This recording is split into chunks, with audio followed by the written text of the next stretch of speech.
Welcome to week 6 of 10 foundational meditations. Today I'm going to be live on Facebook as well as Instagram, just to give people a taste of what we've been doing. And this will also go up on YouTube later. If you haven't done the first 5 weeks, you might want to go do that instead. Those people on the Zoom call, I know everyone here has heard the things that are in those first 5 weeks, at least at one point or another. Um, but we are going to put all of it together. So this week 6 meditation is a way of sort of putting all the first 5 weeks together. So just as a real quick reminder, we learned about concentration and acceptance in the first couple weeks. So how to direct our attention and what kind of attitude we want to have while we are focused on an object in meditation. And then we practiced resource. So learning to focus on aspects of our experience that are in general calming or resourceful. They bring our system closer to peace, pleasure, peacefulness, non-problematic parts of our experience, beautiful, so on. We learn to focus out. So we learned to focus on our visual sense out in the world, our auditory sense out in the world, and our physical feel sense out in the world. And we learned that it is essential in meditation to be able at first to get as close to the sensory experience as possible, as far under the mind's description of the experience and as close to the actual experience as possible. So we might use a label like see, hear, or feel, but in doing that, we're also getting interested in the very basic textures of our experience. So color and light and pitch and timbre and like the things that are beneath our stories and the closest way that we can experience the world. The moment the world starts to appear in our consciousness, what is it made of? What is it like? Okay. And that's just a really useful way to always come into the present moment. You can do it right now. You can listen. You're listening to my voice as words and as a story. But then what happens if you start to listen to my voice as pitch? You become more present. You're no longer in your head story about the words. You now have to actually contact my voice in the moment. Or if you want to feel if your right butt cheek is heavier or your left butt cheek is heavier, you have to contact the sensory experience in the moment. That brings you closer to the present moment experience. So we learned to do that out, and then that laid the groundwork for us to be able to do it inward. And then we spent a week learning how to focus on our mind, realizing that our mind is just sounds and pictures, inner sounds and pictures. So the sounds of our mind don't activate our actual ear cilia, but it does activate the auditory part of our brain in exactly the way a sound outside would. Same thing with our images in our mind, our imagination, or our memories, or our hopes or dreams, or other images that come up, or our model of the world, that activates parts of our brain that are usually associated with visual experience from the outside world. So this is how our mind arises into our consciousness. And we now realize, oh, we can listen to our mind the way I listen to that bird outside. I can listen to the pitch of my mind. I can listen to the texture of the voice. I can listen to where it is, how loud it is. Oh, I can pay attention to the way my mind is making a movie in my head. I can pay attention to the color of it. I can pay attention to where it's appearing and disappearing, how it's moving, what the shapes are, right? So we can interact with our mind in exactly the same way as we do with our outer senses. And then last week we did the same thing for emotional feel in the body. Emotional feel in the body really does not present in any different way than other feelings in our body in terms of its vibration and its heat and its shape and it's all that stuff. But we associate certain sensations with emotions. We just do. Emotions are a complex of the mind and body working together to create an emotion. If I'm scared, I have thoughts about what's going on. I have pictures about what might be happening. I have sensations in my body. That's an emotion. And so when we feel into our body, we notice that there's certain sensations in our body that are associated with emotional complexes and other sensations that are just associated with feeling what's going on in my body right now or in the world. Right. So we learn to then bring our attention inward to emotional feel in the body. Now, we're focusing on the mind and focusing on the emotional feel in the body is a intensification of the meditation process, because now at that point, we're no longer so focused on resource, so that we always want to be able to come back to something peaceful. We're now starting to get at the real root of what meditation is about. We're starting to investigate those aspects of our experience that we closely identify with, that is, that we think we are. So when we start to investigate our mind, we'll find it more difficult, because at first we're just thinking we're the mind. It's hard to stay focused on it because we immediately start to get get lost inside the mind, become the mind, to identify with the story, to not notice that the voice that's speaking is a sound and think it's me, right? Oh, this is me talking about what's going on in my meditation. And so this is a slightly more difficult kind of practice, and it's also revolutionary, because what we start to realize is that we are not identical. Our whole identity is not tied to our mind or our emotions. That we are something beyond and bigger than just our mind and emotions. In fact, everything in mindfulness we've done so far shows us that we are something beyond and bigger than anything we can sense. Because we have set up a system now where we can explore the whole of our sensory experience. That is, you're having a moment, no matter any time in your life, you're having an experience of the world. We now have given you, we've worked up a system here for you to be able to identify every part of that experience. Everything, and it's all made of sensation. It's all made of see, hear, and feel, and some taste and touch, and any other senses you want to throw in there that I haven't mentioned, but let's assume we just got the 5, okay? It's going to be made of a sensory experience. So this is why process is often called deconstruction. We have given ourselves a way of deconstructing our present moment, to experiencing it as it's being made. How is this moment being made? Well, let's watch one time. Here I am in this moment. I show up. You hear a voice. You see a face. You have memory associated with this voice and this face, at least all the people on this call, right? You have memory about what I've been saying a few seconds ago as well, right? So you're already interpreting this voice and this face. They are generating images and thoughts in your mind. Now, those are a little bit subtle if you haven't practiced yet, but as I am talking, you're having thoughts about what I am saying.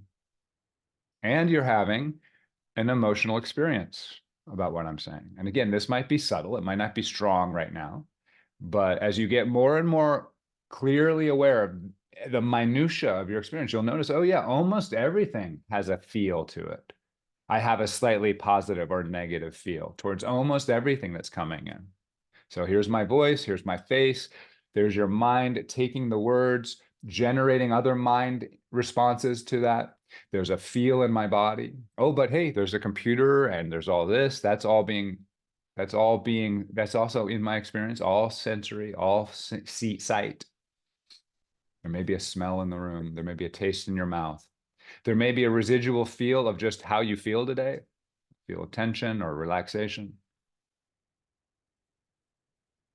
There is a sense of your whole room and your house and what city you are in. But that's a visual model or a multi-sensory model you hold in your head. And you can check that that's true, because you go, how do I know that? Oh yeah, I know what's over there. I can see it in my mind. I know there's a window back there. I know where the door is. This is how, if you pay very close attention, you can watch your experience being generated. And this is incredibly useful when we get into more challenging experiences, but we practice in easier experiences at first.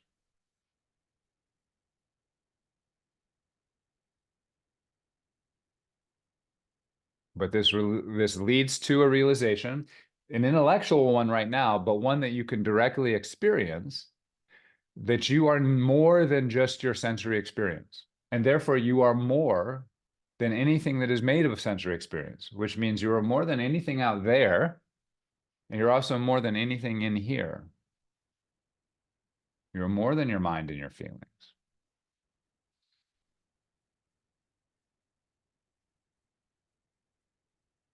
This is what the Buddhists really mean by no self or non-self. You realize that you are not any concrete self that can be experienced. Now, there's different philosophical ways to get into this, and this class is not really a philosophy class. This is much more about practice, but this is where you start to get with this type of practice. You start to realize that you know you're here, but you can't find yourself in your senses. So you're something that does not have form in the normal sense. I know I'm here, but I can't find me. Interesting. Okay. So how do we fully practice this? Well, to live this way requires being able to use it even when you're not concentrating on meditation, like even when you're not doing a meditation practice of, for instance, focusing on your breath or just picking one object. Right? You need to live your life. That means you need to be able to take in all the senses and still maintain this level of awareness and awakeness, even as we're having a conversation. I can sense that these words are not me. I'm not in control of these words, and they also do not define me because I'm sitting here listening to them arise. And the sense that I'm controlling them only is like a feeling in my chest. And when I let go of that feeling, then I no longer think of these words as something that are mine. I'm free of that need to control the words.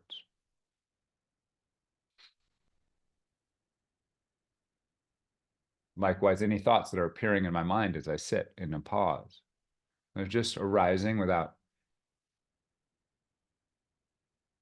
Okay, so what this leads us to is we need to give a deeper definition of concentration. So the way we define concentration at the beginning, which is very useful for you to understand when you're beginning meditation, because it makes you realize that meditation is pretty simple.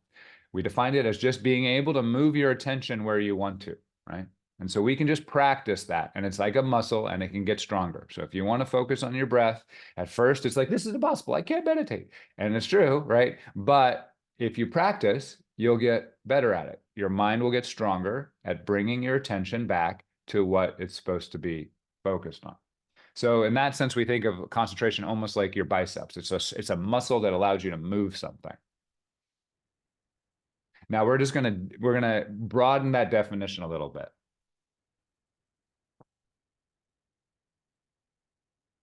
Concentration that we really ultimately want to develop is going to be more just the ability to control your attention in a broader sense. But it's not, there's other ways to hold our attention, to control our attention, other than just moving it and focusing it on one thing. So the other aspect of this, and we've already tuned into this, there's multiple, but the one we're going to focus on today is it requires concentration to not get lost inside of the experience you're having. It requires concentration to stay awake.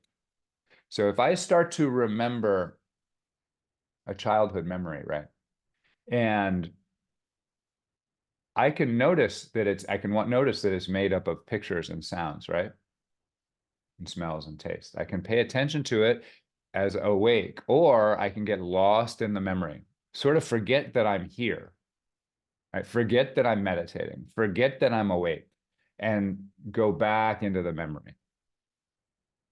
And this is what we do most of the day, is we get lost in the story our mind starts to tell us rather than be present with what's happening. It's the classic example of this is you drive to work and it's always the same drive, and some days you get in the car to drive to work and then you suddenly know you notice you're at work. You're like, whoa, how did I did was I paying attention at all when I drove? And what's happened there, right, is you're giving over your body to your unconscious, subconscious habits and patterns. And obviously your senses are still working, but you have gotten lost. You've dove into your mind, into the virtual reality that is your mind.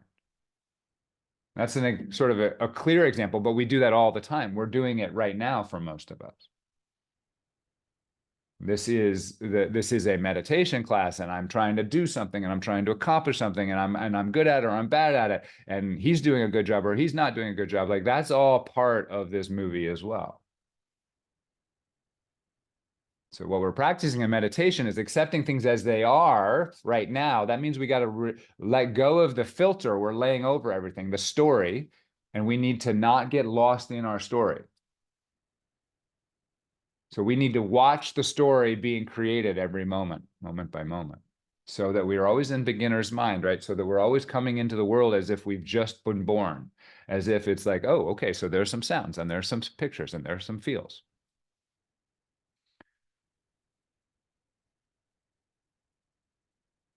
So we've already been doing this. I just haven't been telling you about it. For instance, if we're focusing on the mind and we're allowing ourselves to focus on either the pictures in the mind or the sounds in the mind, right? We can go back and forth. You can pick one, but you could also allow yourself to go back and forth.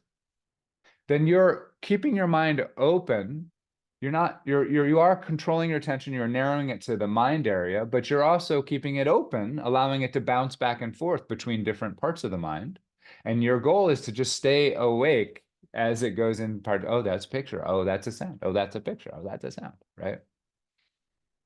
So this ability of our concentration is more subtle, but it's the ability to not drop in, to get sucked in to the story. And that allows us to do the practice that we're going to learn today, which is called open awareness.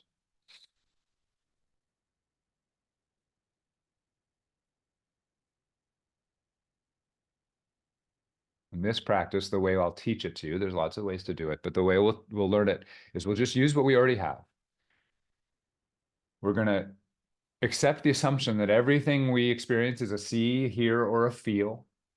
To be complete, we'll just make our taste and smell be a feel. Okay, so if you have a taste experience that suddenly takes over things, you can just call it a feel. If you want, you could add taste and smell as well. But we'll do see, hear, feel. And instead of controlling our attention in the old sense of by directing it at something, we just leave our attention open and allow it to move wherever it wants. What is the concentration task? The concentration task is now when when the attention moves, wherever it moves, we notice what that sensory experience is like without trying to figure it out, without trying to interpret it, without judging it, without getting lost inside of it. And then what will happen is we're now allowing the attention to, since we're not caught in a story of anything we're trying to do, even meditation is a story. I'm trying to focus on my breath. That's a story. So we're letting go of even that much story now. So now we're letting go of even the control of the attention. So now if we really do that, it'll go over here and then it will just naturally go somewhere else maybe. And we'll stay awake watching what's happening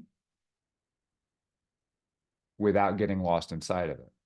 And so the practice would be then to just notice what's most prominent in your attention. And every 3 to 5 seconds, you could label it, and you would label it something like see or hear or feel. And as you know, the labels are not meditation. They are a tool to support our meditation. They are kind of a training wheels, but don't think of it in a condescending way. I still use labels when I need them, right? So they can be very useful whenever you want to increase your concentration or get yourself dropped in quickly. But ultimately, we can let go of those. And then we're just in open awareness. And that is, we're just then letting our mind move around. And what are we learning to do? We're learning to be awake to how this present moment is actually presenting itself in its sensory qualities.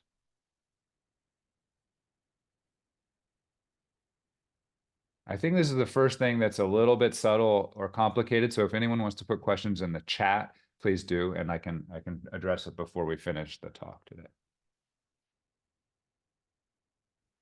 But so the meditation would be something like this. I'm sitting here. I just felt my butt on the seat. So feel. And then I noticed a picture of, in my mind, eyes closed, a picture of my body, like an idea of my body sitting on it. So then it would be see. And then I just heard the silence in the room. Here. Okay. And you just let it bounce around. Now, when you do this on your own, I recommend starting with some resource and starting with some of the old kind of concentration, and I will do this in the guided meditation, to still your mind a little bit, to make this easier. See, if you just jump into the most anxious, energetic thoughts you have, it's going to be like the concentration task gets really, really hard, right? So you would want to still build yourself a foundation of maybe some stillness. And you might find I'm so concentrated that when I turn off and I go into open awareness, my attention just stays right where it was. That's fine too. In fact, what will happen, people often don't even learn open awareness. They'll get so good at concentrating on the breath that they will just slowly let go of any effort to control their attention, even when they're focused on the breath, and they just slide into a version of open awareness because now they're just not controlling their attention anymore, and they're just still and peaceful. But ultimately, we want to be able to develop the ability to stay awake in our everyday life. So we want to be able to have our attention bouncing around. There's nothing wrong with it bouncing around, but to be awake to it as it happens. And so to make it simple, this is just a task of noticing every moment what is most prominent in your attention. And you just go see, hear, feel. And so it's just a task. Can I catch what my attention is on right now? Oh, I heard a bird here.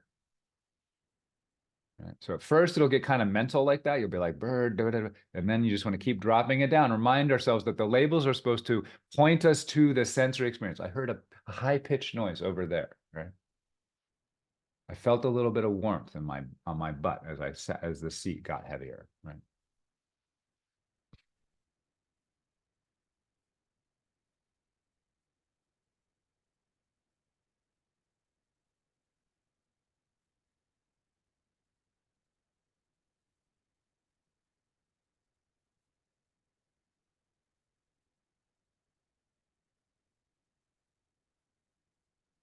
So I have a question from Leah. It's a little deeper than maybe I can totally get into in this class, but let me put it this way. And Leah, if we want to talk to me, we can talk in the question period afterwards about this because it's important.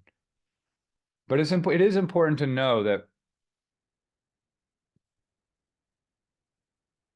the whole deconstruction practice is really just a way of learning to do what I'm talking about now, which is being present as the present moment is being created. So ultimately, we don't even have to get back down to the sensory details. We don't have to do that. Ultimately, what we were trying to learn is this level of concentration where we are awake all the time. That is, so we see this present moment as it is. And it doesn't really matter if it's constructed, mental, a feeling, a story or not. The question is, are we lost inside of it or are we awake to what's happening right now? You can, so that's the deconstruction is a way of making that is giving us some space from our story so we can realize that there is a way to live through our life awake. That's really what it is. It's not that we're not going to then go be a person. We are. I mean, there are a couple of teachers that sort of went off and stopped being people for a long while, but they're non-functional, right? They're not functional people during that period of their of their practice. And that may be fine, it may be good, but that's not what I'm trying to teach. What I'm trying to teach here is a way of, well, living our life, right? And so deconstruction is a way of sort of breaking things down so we can see what is hooking us. And then we come back. And this open awareness is the next step towards being able to just walk through our day in our life and be awake to every experience that comes up, however it presents itself. The idea that deconstruction is the right way to see it is just another idea. That's just another story. It happens to be a useful story, a tool. Okay. But we let go of that. I can just be here. I'm not sitting here thinking as taking this meditation class and trying to be as awake as I can be for you. That's how I teach. Just to do the to live the things I'm teaching as well as I can and while I'm in front of you. I try to do it during my life as well, but I put a little extra effort in here for you here now. And then it's not like I'm saying here, see, here, feel the whole time. I'm not doing that. Right. I'm just awake to this experience of being a body teaching a meditation class with these people here. Right. So there isn't this sort of artificial sense of not being a person. There becomes this sort of natural sense of being bigger than just a person. And all the people are loved and allowed to be there, including the one that sort of I used to identify with. So this is deeper than this class, but but it's a useful thing to know that this is where the open awareness is the next step towards that kind of experience. That's what we're practicing here. So we are learning this ability to be awake all the time.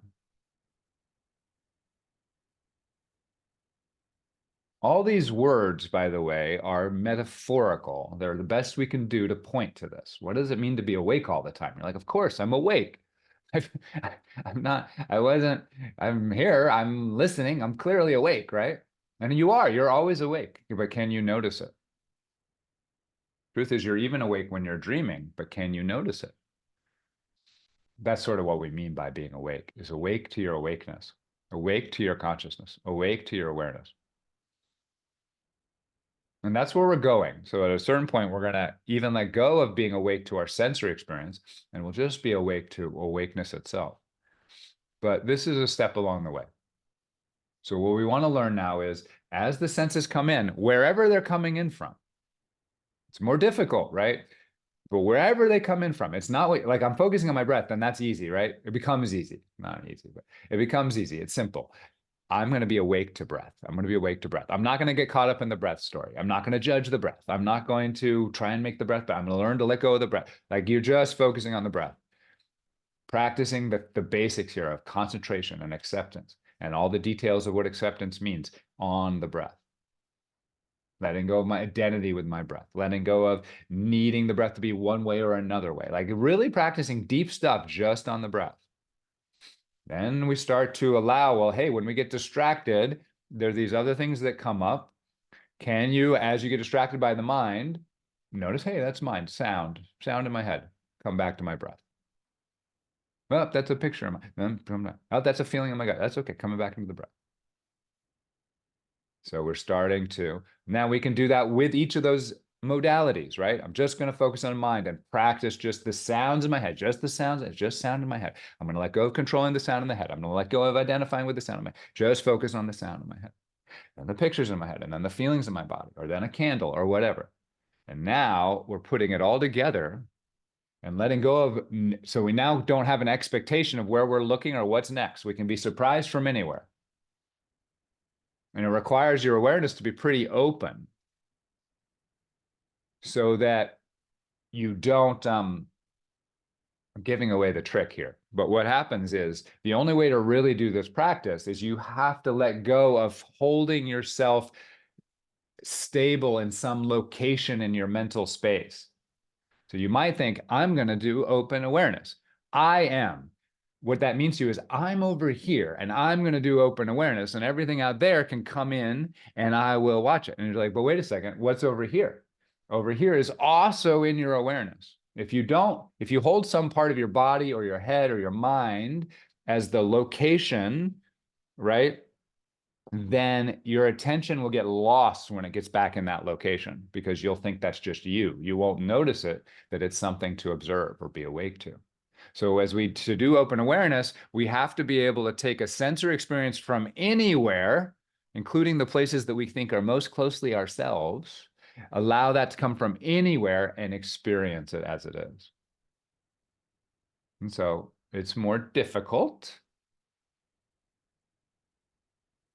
but it's actually not that complicated. I just want to repeat this before we go to sit. It's just you notice what your attention's on, and is it a see or a hear or a feel? Today, that's all we're doing. And first, this is like a mental game. Can I catch it? And then you just want to slow it down a little bit until it's every 3 to 5 seconds. You're making sure you're labeling, and you're making sure that you're trying to stay awake between those labels.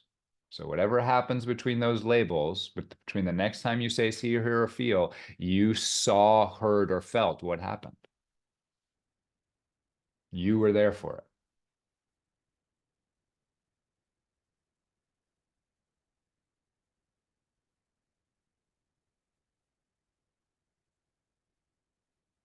Fantastic.